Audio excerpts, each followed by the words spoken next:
How many of you listen to Thom Hartmann? So do I.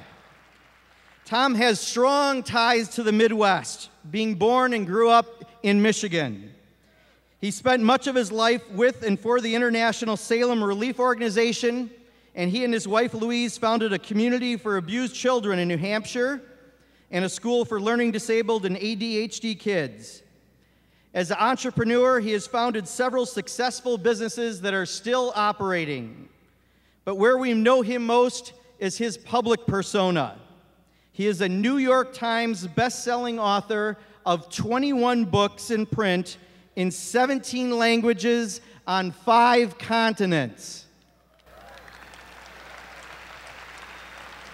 It seems to me that there is a fundamental moral shift happening in America, and it's one that we need to be paying attention to. The fundamental moral shift is that we once in this country had the notion, and it really is rooted in the founding of this country. In fact, it even goes back before that. It goes back to the early 18th century, mid-18th century, the Enlightenment.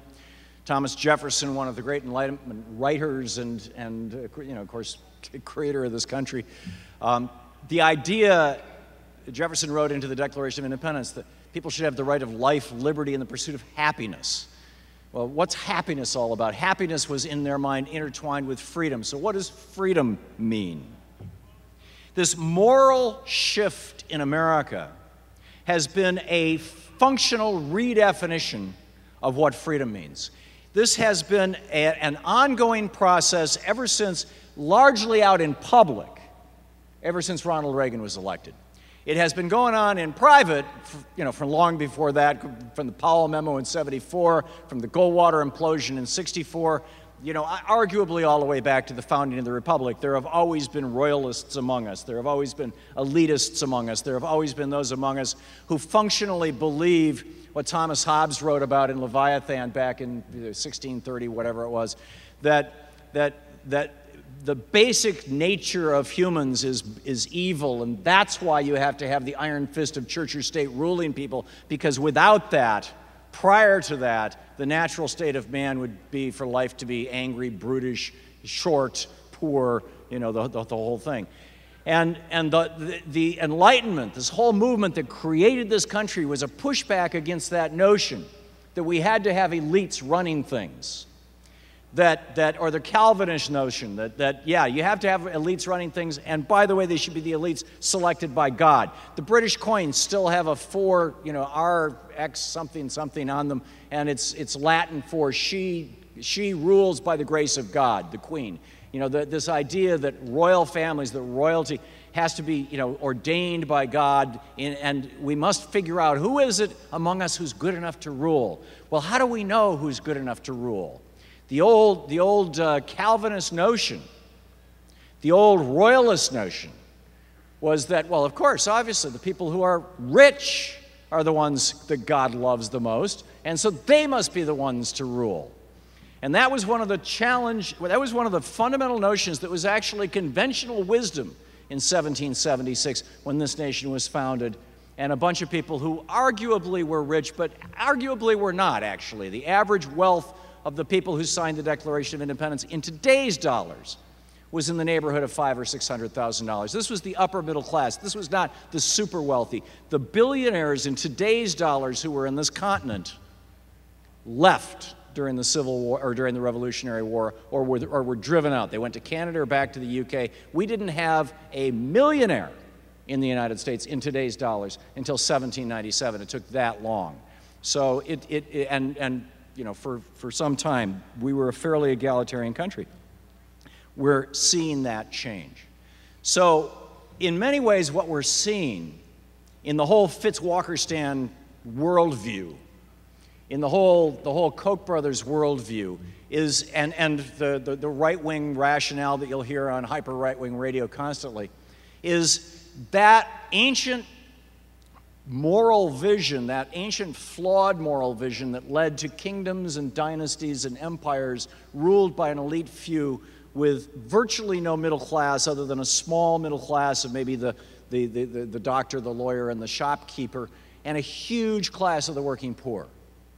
This is what Paul Ryan wants to take us back to. This is what John Boehner wants to take us back to. This is what Eric Cantor wants to take us back to. This is what every single person on the stage in the Republican debates wants to take us back to. Ron Paul, the guy's 30 years old in a coma. What should happen? Well, he should be free to die in the damn gutter.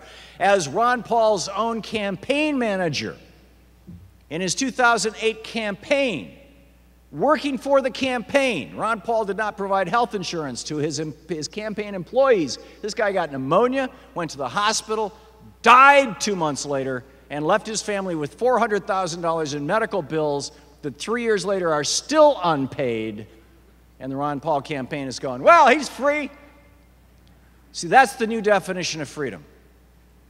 And so it is so important that we redefine back to the notion that we held in this country for so long, that freedom means something more fundamental than simply not having the government in your face. Franklin Roosevelt in 1936 said, "A necessitous man is not a free man." You're not free if you're homeless. You're not free if you're hungry. You're not free if you're sick and there's nobody who will care for you. You're not free if you're smart enough to get an education and you can't. You're not free if you're willing to work and there's no work available. You're not free under those circumstances.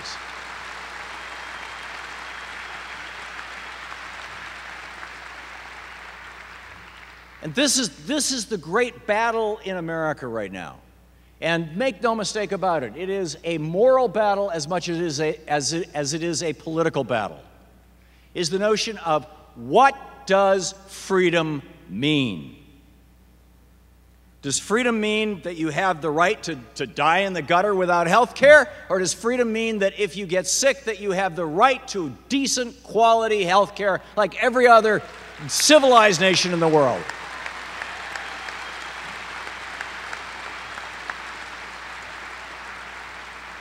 Does freedom mean that you have the right to work 2 and 3 jobs, 60, 70, 80 hours a week, you and your spouse and your kids all together in order to pay the mortgage and hopefully pay maybe for some health insurance? Or does freedom mean that if you just graduate from high school and you're a decent citizen and you put your nose to the grindstone and you work that 40-hour week and you keep your nose clean and you do well, that you have the right to a wage that is good enough that you can actually raise a family, buy a house, have a car, take a vacation, and have a pension?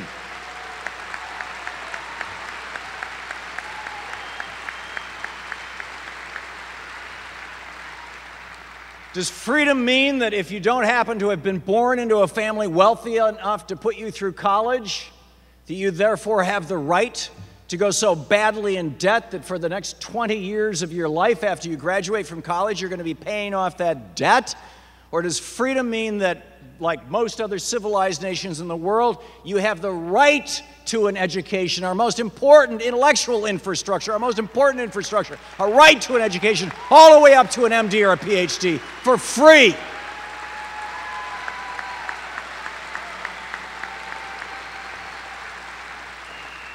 Does freedom mean that when you retire, if you because of circumstances that in all probability were totally out of your control, the circumstances of your birth, the circumstances of the world economy, the circumstances of where you were born, because there are very poor areas in this country, the circumstances of your race, the circumstances of your religion, whatever.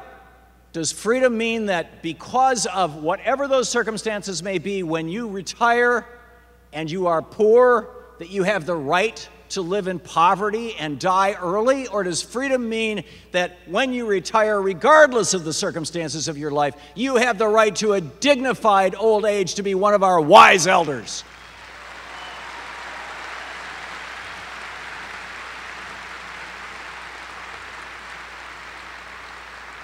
Does freedom mean that we have the right to be exposed to carcinogens in our air because some corporation decided that they wanted to pump more crap into the air because it was more profitable, to be exposed to cancer-causing and pathogens in our water because, gee, let's privatize the water, or there just isn't the budget. We can't tax the rich people to pay for this, or that our food should be entirely run, our entire food production should be run by a handful of small industries that are creating a nation of malnutrition and horrors. Or does freedom mean that we, the people, have the right to get together and say, you know, we're going to create this thing called government, the first three words of the Constitution, we, the people, and we're going to make sure that while it's possible for people to operate and run businesses within our community, that they're not going to mess with our air and our water and our food. Which is that freedom?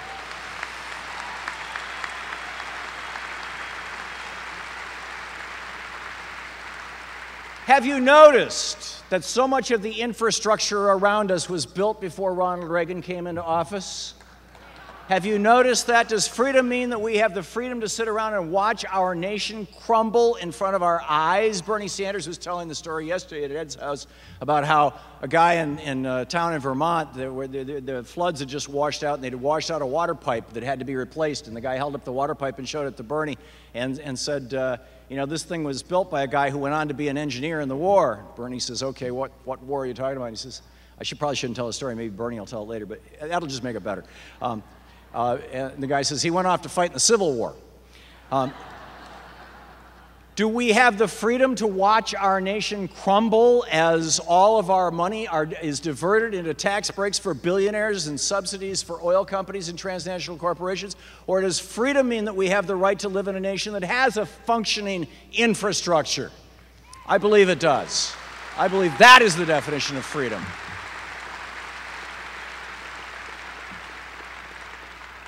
Does freedom mean that we have the right to have in our retirement, and not just retirement, throughout our life, to have our savings, whatever we can save, safe and protected? Or does freedom mean the Republican vision of destroying the Consumer Financial Protection Bureau that Elizabeth Warren fought so hard to create so that the banksters can steal all our money again? I think not. I think freedom means the right to have security in our economic system and our banking system rather than ruled by banksters.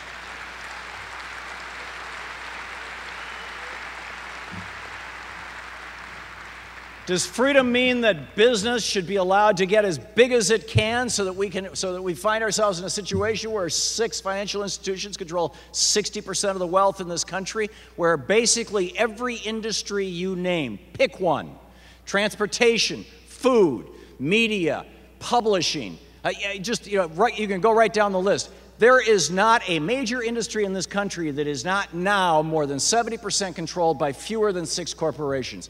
That is not competition. That's monopoly. That has nothing to do with competition. That has nothing to do with free enterprise. They hide, as Franklin Roosevelt said in 1936, he said, they hide behind the flag and the Constitution, but in their blindness they forget what the flag and the Constitution stand for. He said, we must stand up to this kind of power.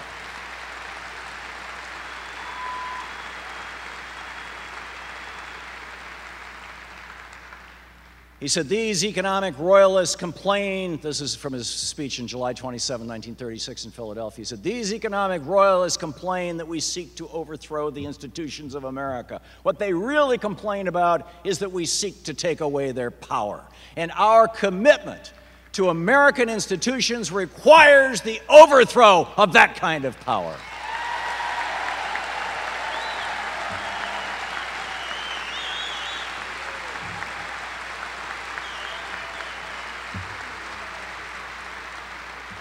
Ed, could I get a glass of water by any chance? Thank you. Or just a slug, that'd be great. I'm sorry.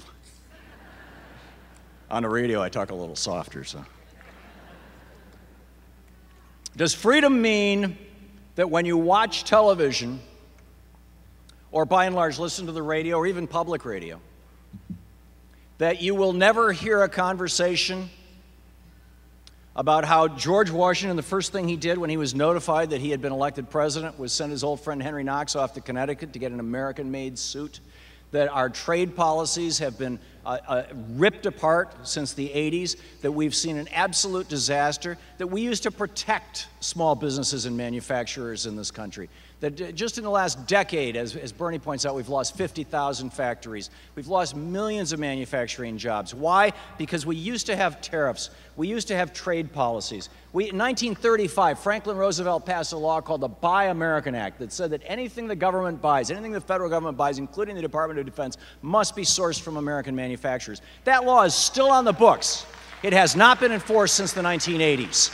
It needs to be enforced again.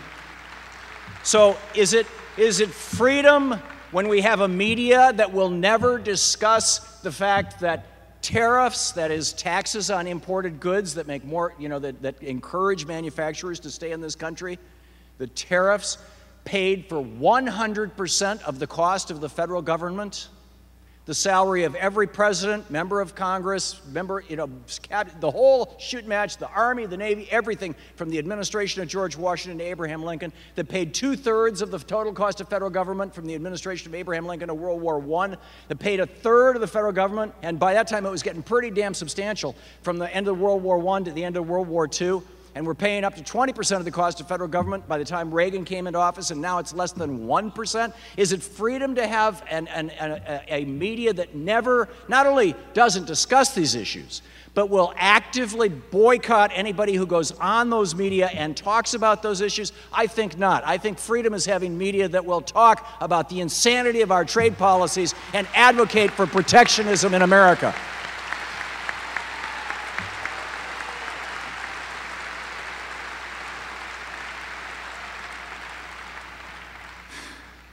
Is it freedom to have our tax dollars pay $3 billion a year in subsidies to companies like ExxonMobil, that last year was the most profitable corporation on earth and paid no taxes in the United States? In fact, they got a $400 million rebate. Or is it freedom to say to these very large corporations, if you want to do business in our country, you want to use the commons, and you want to use our courts, and you want to use our roads, and you want police protection for your buildings and fire department protection, and you want an educated workforce, and you want the benefit of this nation, you're going to have to pay part of the damn price.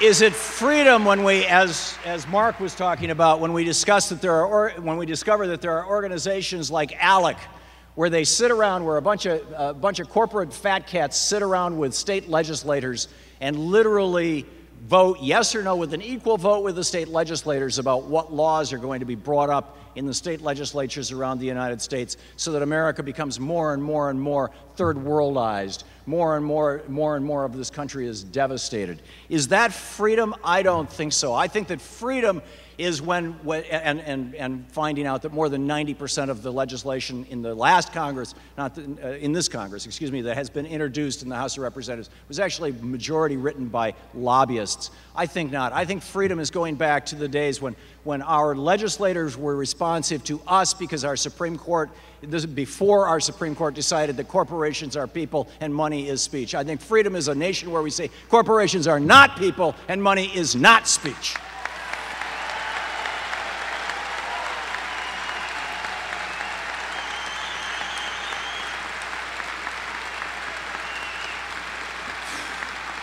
So, having said all that, I want to be brief today. You have a number of great speakers, and the core point that I want to make, and I'll summarize with this, is that when Jefferson wrote life, the right to life, I think today, the health care debate is an important part of that. We saw the antithesis of that with Ron Paul in the recent debate. The right to liberty.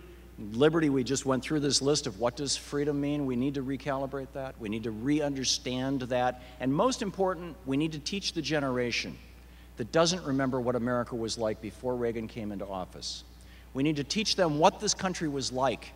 Those of you who are old enough, in the 50s and 60s and 70s, and even the 80s before Reaganomics really took hold, when you could walk into a local strip mall and every store was family-owned, sometimes 3 and 4 generations back, when, you know, before the giant monopolies took over, when Reagan stopped enforcing the Sherman Act in '82, leading to the mergers and acquisitions mania. We need to be educating people, we need to be waking people up, we need to be fighting that moral battle, because the right is, they're out there every day in every venue, on every media possible, saying freedom means basically the right to die in the street like a dog. And that is absolutely wrong, and that's our biggest job, is to say, you know, that right to pursue happiness, that right to the freedom, that commons of the government that we created, that is such an extraordinary and precious and exceptional thing about America.